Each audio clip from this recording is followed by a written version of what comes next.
Module 1 Subaltern, a modern historical approach.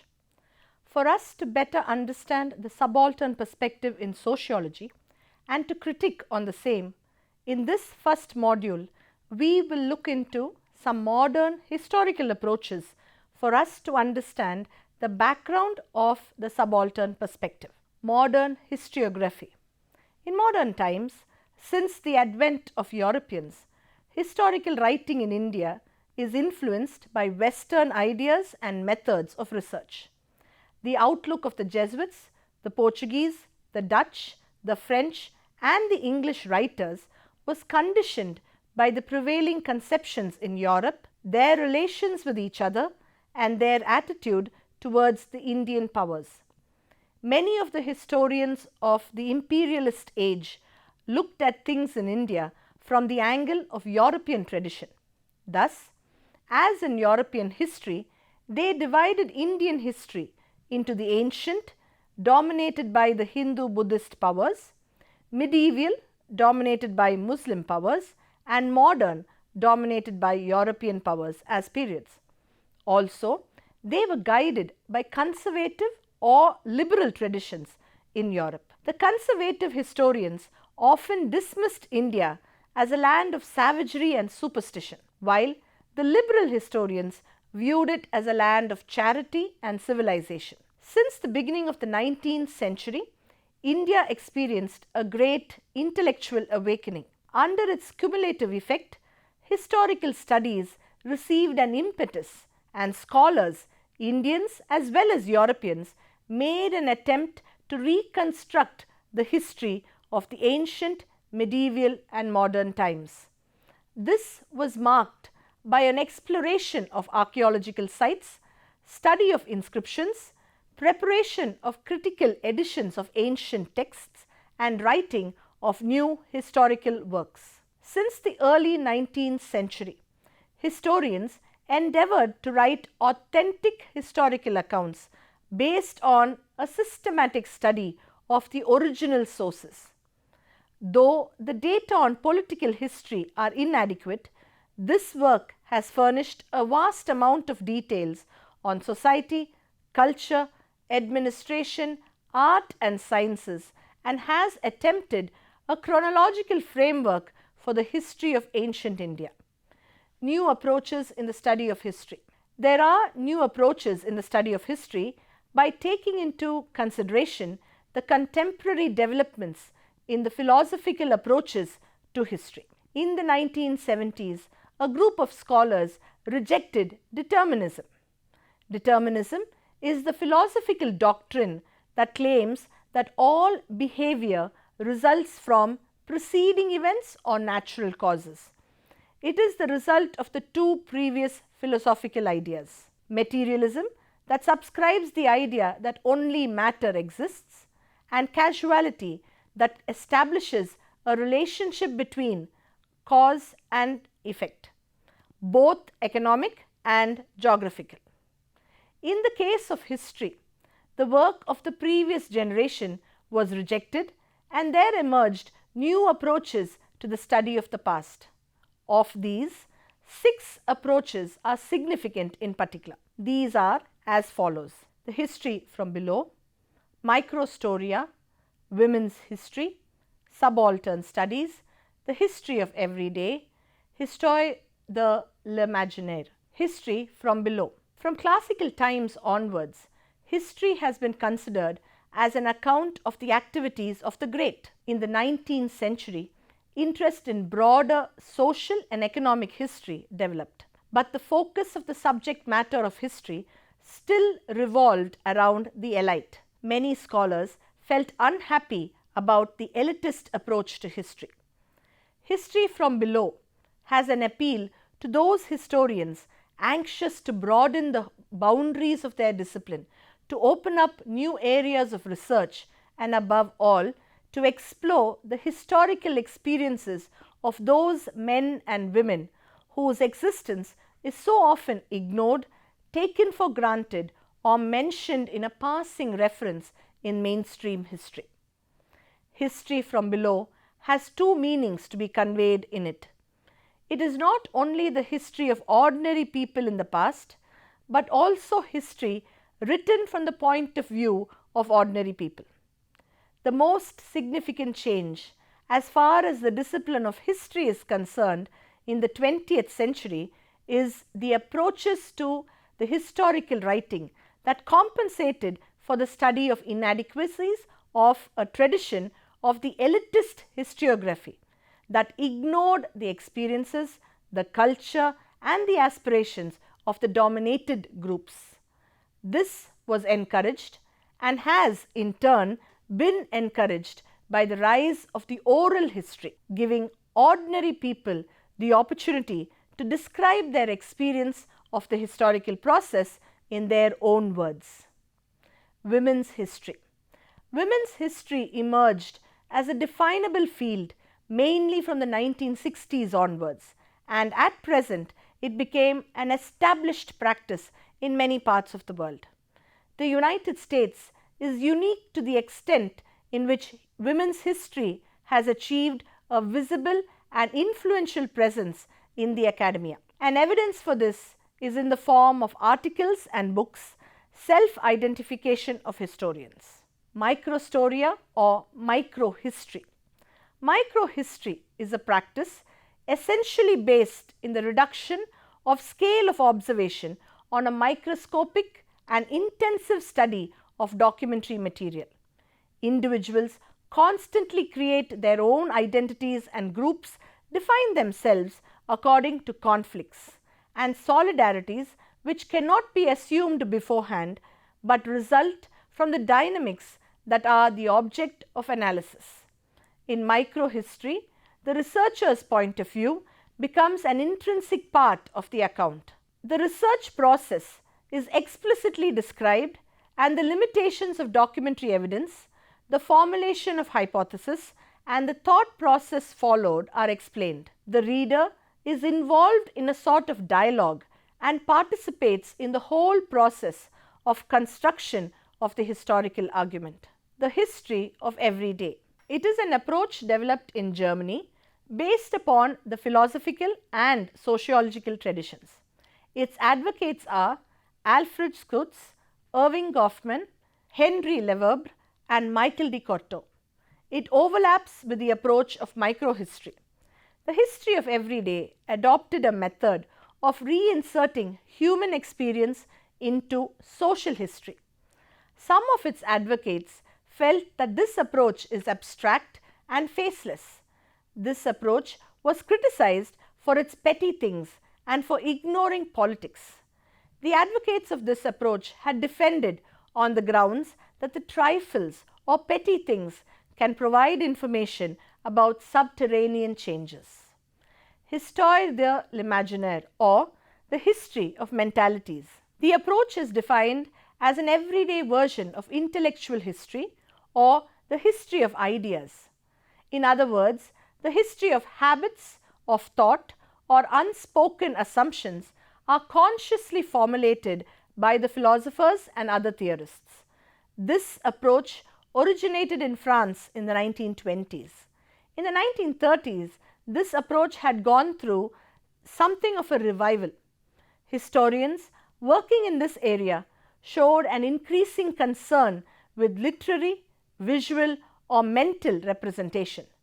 The advocates of this approach included the French historians Jacques, Lacan and Michel Foucault. Subaltern studies. Subaltern studies is one other new approach in historical writing that emerged in the late 1980s in India. A group of Marxist historians who disagreed with the orthodox theory and practice but still adopted a broad socialist and Marxian viewpoint are the founders of this subaltern studies group. They shared a common relationship with the radical new approach of 1960s and 1970s which attempted to write history from below. It began its impressive job in England towards the end of the 1970s. This approach resulted in the countless studies of societies, histories and cultures. In the late 1970s, the emergence of social sciences as a significant subject and the evolution of different philosophical approaches to history ensured a favorable atmosphere to the emergence of history from below as the approach of the day. E.P. Thompson's book on the making of the English working class, the evolution of women's history in the US, and the publication of Eric Wolf's The First Global History from Below in 1982 are the precedents to the subaltern studies. A small group of English and Indian historians had conversations on subaltern themes and proposed to initiate a new journal in India, and these are the origins of the Subaltern Studies project. But in its place of a journal, the Oxford University Press, Delhi, published 3 volumes of essays called Subaltern Studies, Writings on South Asian History and Society. The original Subaltern Studies group consisted of Ranajit Guha as its editor and 8 other contributors. From 1982 to 1989, till his retirement as editor of the Subaltern Studies, Ranajit Guha had edited 6 volumes and 15 related books were published. By 1993, it had acclaimed international recognition, where a Latin American studies group inspired by the Indian Subaltern Studies group emerged. There are 12 volumes of Subaltern Studies on different themes of nationalism, labor, gender and cultural issues.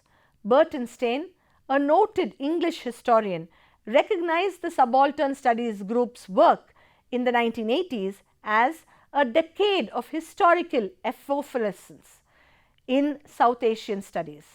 By the 1990s, scholars ranging across disciplines from history to political science, anthropology, sociology, literary criticism and cultural studies became the members of the Subaltern Studies projects by contributing articles on subaltern themes. Besides South Asia, Australia, Europe and North America are the places where the Subaltern Studies approach is adopted and practiced. Subaltern Studies entered the academic science by asserting the complete autonomy of lower class insurgency. Subaltern means a person holding a subordinate position, specifically a commissioned military officer below the rank of the captain, inferior in rank or status, and a subordinate functionary. Subaltern Studies became an original site for a new kind of history from below, a people's history free of national constraints, a post-nationalist reimagining of the Indian nation on the other side, at the margins outside nationalism. Subaltern Studies reinvented subalternity. The meaning of subalternity in Subaltern Studies shifted as the framework of study increasingly stressed the clash of unequal cultures under colonialism and the dominance of colonial modernity over India's becoming fragments of a nation. Their identity and consciousness reflected India's colonial subjugation. This approach organized an impressive collection of enduring scholarship on the colonial texts, vernacular resistance, bureaucracy, police, factories, communalism, ethnography, prisons, medicine, gender and related topics. It also enabled Subaltern Studies to speak as India's subaltern voice. Methodologically, improving subaltern subjectivity entailed the analytical and rhetorical liberation of Indian culture from its domination by the colonial archive and by modernity. Inventive methods for uncovering fragments of subaltern nationality became the project's particular specialty. This approach adopted the critical readings of colonial texts, oral histories and ethnographic techniques to reveal India's cultural roots in subaltern subjectivity. Subaltern Studies thus became a post-colonial critique and modern European and Enlightenment epistemologies. A new kind of cultural essence for India forced in iconic residues of hidden identities, expressions of differences and misunderstood mentalities. The major thrust area of subaltern studies is to rewrite the nation outside the state-centered nationalist discourse that replicates colonial power and knowledge in a world of globalization. This new kind of national history consists of dispersed moments and fragments that subaltern historians seek in the ethnographic present of colonialism.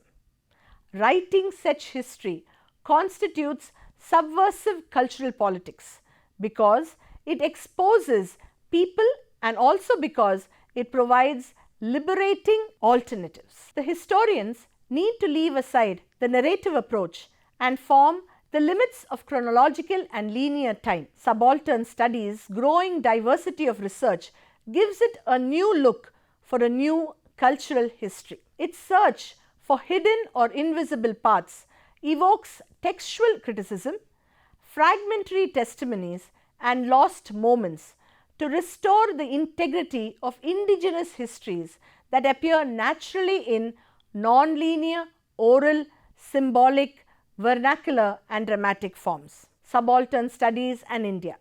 The founder of the Subaltern Studies is Ranajit Guha, an Indian, and the trend of subaltern studies prevailed in India in the last 20 years of the 20th century. This new trend gave way to new challenges by crossing the traditional writing of history.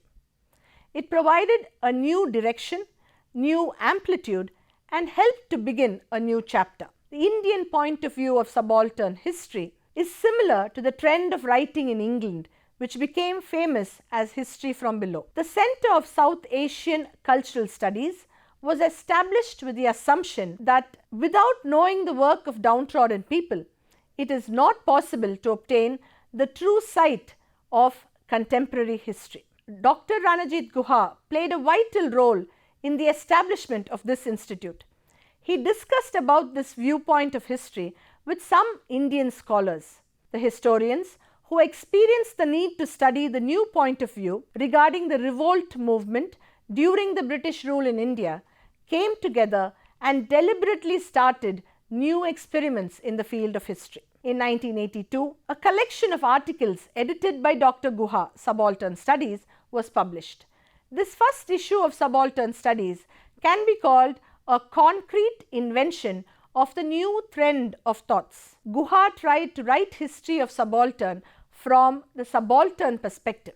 Then and then alone would it be possible to notice the kind of role that the majority of the population, the silent majority if you wish, played in directing the course of history. Inevitably, the issue is who was dominating whom and who revolted against the domination and in what kind of manner came to be central importance in these studies. The philosophical base, the foundation of Dr. Guha's Subaltern Studies is found in the writing of Gramsci. Later on, 8 issues of Subaltern Studies were published. Through these issues, he gave an outline of common people's history. He also wrote elementary aspects of peasant emergency in colonial India. In this book, he wrote about the main parts of the peasants' revolt. A farmer is the creator of his own history, says Dr. Guha. Dr. Shahid Amin, a close associate of Dr. Guha, has important contribution in the writing of Subaltern Studies. He was the founder editor and worked as teacher of history in the Delhi University. He has analyzed the effect of Mahatma Gandhi on the minds of the farmers who participated in the non-cooperation movement. He has tried to know the intention of different elements of society related to the Chauri Chauha incident. He wrote an article, Making the Nation Habitable, and a book, Remembering the Musalmans. He has expressed his thoughts about the dangers and bad effects of history writing from the point of view of any religious group. In the trend of subaltern studies, Dr. Sumit Sarkar also has contributed a lot. He is known as a brilliant historian. He employs the term subalterns for tribal and low caste agricultural labourers and sharecroppers, landholding peasants, generally of intermediate caste status in Bengal, and labourers in plantations, mines and industries. He studied Marxism, and his important writings consist of the history of common people in the national movement, the history of neglected groups, the leadership of Mahatma Gandhi in the nationalist movement, and the dominant nature of the foreign colonial government. In 1977, he discussed with Dr. Ranajit Guha and turned towards this new trend. He wrote books like The Swadeshi Movement in Bengal in 1973, Popular Movements and Middle Class Leadership in the Late Colonial India, Perspectives and Problems of History from Below in 1985, Writing Social History, Modern India 1885 to 1947 and 1983 to 1985. He wrote articles on the limits of nationalism, decline of the subaltern and subaltern studies, beyond nationalist frame. Dr. Sumit Sarkar is closer to the concept of history from below by Edward Thompson. In the introduction to his book Popular Movements and Middle Class Leadership, he says, history from below being by concentrating on local and regional developments, encompassing various groups in the word popular, tribal, peasant, artisan, labor, protects, and in the middle class, a class which started asserting some kind of regional or national leadership and which had a totally different composition from princes and zamindars. Dr. Sumit Sarkar has expressed meditative thoughts about subaltern studies. He says subaltern studies, with its critique of all varieties of elitism, whether colonist, nationalist or even Marxist, has its focus on lower class indicatives. Its pioneering efforts do represent a major breakthrough in our history writing. He does not neglect the leadership of organic groups of middle class as insignificant. Apart from this, in his article Decline of the Subaltern in Subaltern Studies, he says that while giving emphasis on the psychology and work of deprived groups in society, their social history is neglected. The subaltern studies asserted itself as a radically new form of history writing in the context of Indian history. The history written till now is one-sided, partial, and not showing the true picture of low-level groups in society. A group of people is deprived of proper position. A great man or intellectual group cannot create history. True history is not of superior groups, but it is shaped from the group of the common people. Subaltern studies became an original site for a new kind of history from below, a people's history free of national constraints, a post-nationalist reimagining of the Indian nation on the other side, at the margins, outside nationalism. This work brings together all the historians through the new trend of writing subaltern studies, so that the recipients of success should get justice, and in the same way, true history will be written. Thank you.